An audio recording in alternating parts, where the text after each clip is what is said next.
Coucou. Alors aujourd'hui, mon WOD préféré, ah non, changement de programme. Aujourd'hui, AMRAP de 12 minutes, 10 burpees, 25 double under, ou 50 simples, ou 30 secondes de pratique, suivant ce que vous pouvez faire chez vous, ou ce que vous arrivez à faire. Pour l'échauffement, ce sera 8 tours de 20 secondes, Spider-Man plus Reach, 10 secondes de Mountain Climber. Donc je rappelle le mouvement, grande fente en avant pour le Spider-Man, et on vient ouvrir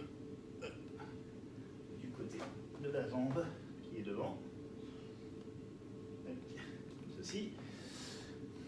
Mountain Climber, une belle planche, et je viens envoyer mes genoux vers mes coudes.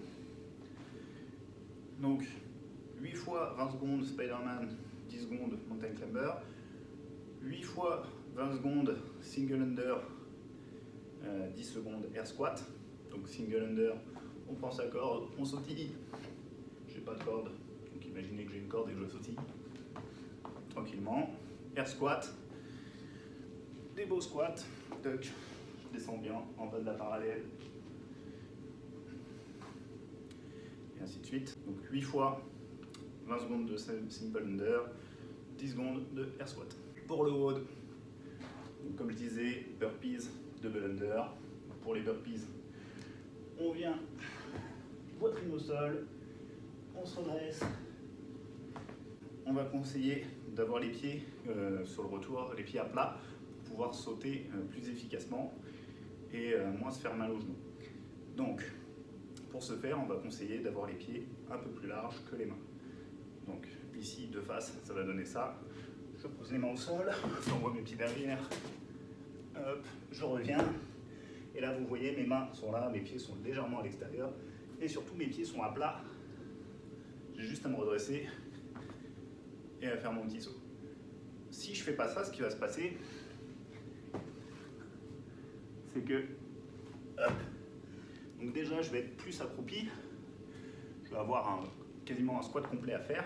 Et puis là, vous voyez, j'ai été déséquilibré, je suis instable parce que je suis en pointe de pied. Ça va être moins agréable pour sauter. On va avoir les genoux plus avant, donc plus de risque de se faire un peu mal. Et plein de petits désagréments comme ça.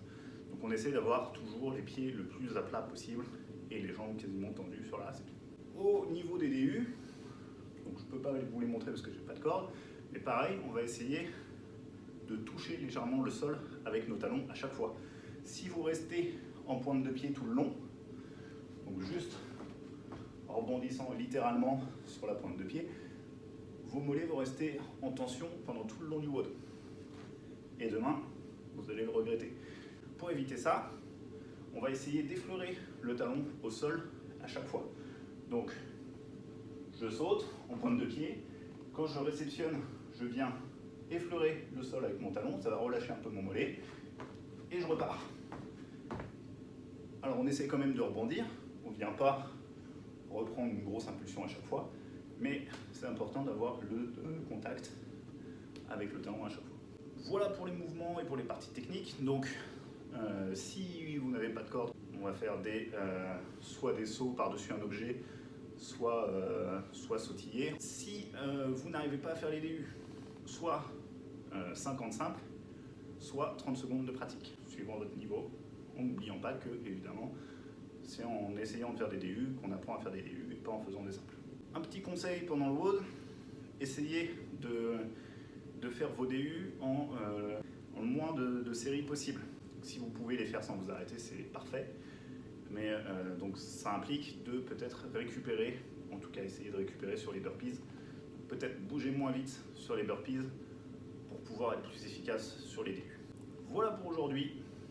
Bon courage et à bientôt.